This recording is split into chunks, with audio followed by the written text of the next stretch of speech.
I come from Lebanon. I was born and raised in Lebanon, which used to be the only majority Christian country in the Middle East. We were open-minded, we were fair, we were tolerant, we were multicultural. We prided ourselves in our multiculturalism. We had open border policy. We welcomed everyone to come to our country because we wanted to share with them the westernization which we had created in the heart of the Arabic world. Muslims used to send their children to study in our universities because we had built the best universities in the Arabic world.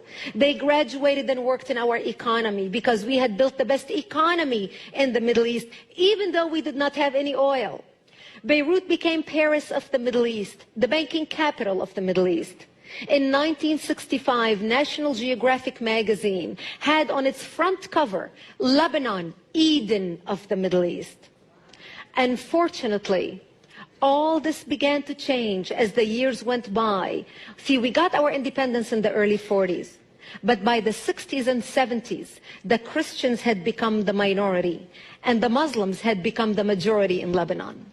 And as the Islamic population grew in the country became less and less tolerant because they started pushing for more rights that were not compatible with our Judeo-Christian value system that we had created. And that's when the problems started. The problem was contained until the influx of the Palestinians out of Jordan in 1970, when Lebanon brought them in because we already had refugee camps. Actually, at that time, Lebanon was the only country in the Middle East to accept the third wave of Palestinians into Lebanon.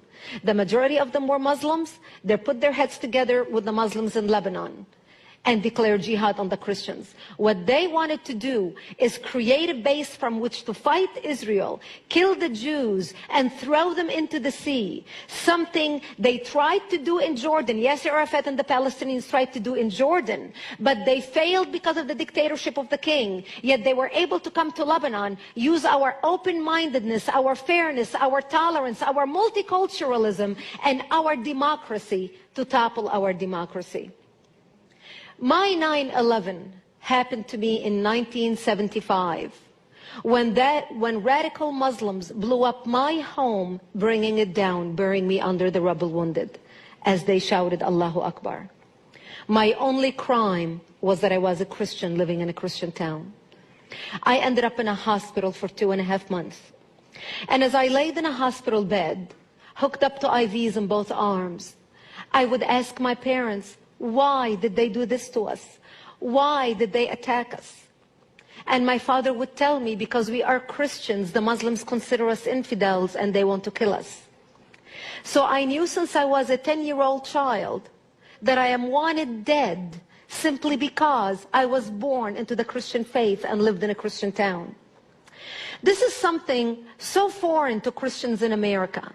Because in America, our idea of persecution is, oh, I took my Bible with me to work today and people looked at me funny. That's our idea of persecution.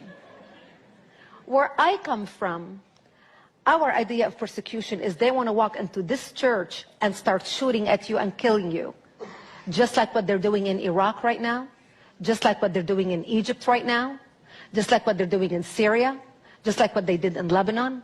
Actually, what launched the all-out war in Lebanon was 4 Muslims walked into a church service on a Sunday morning just like this and started shooting at people. That's what started the Lebanese civil war.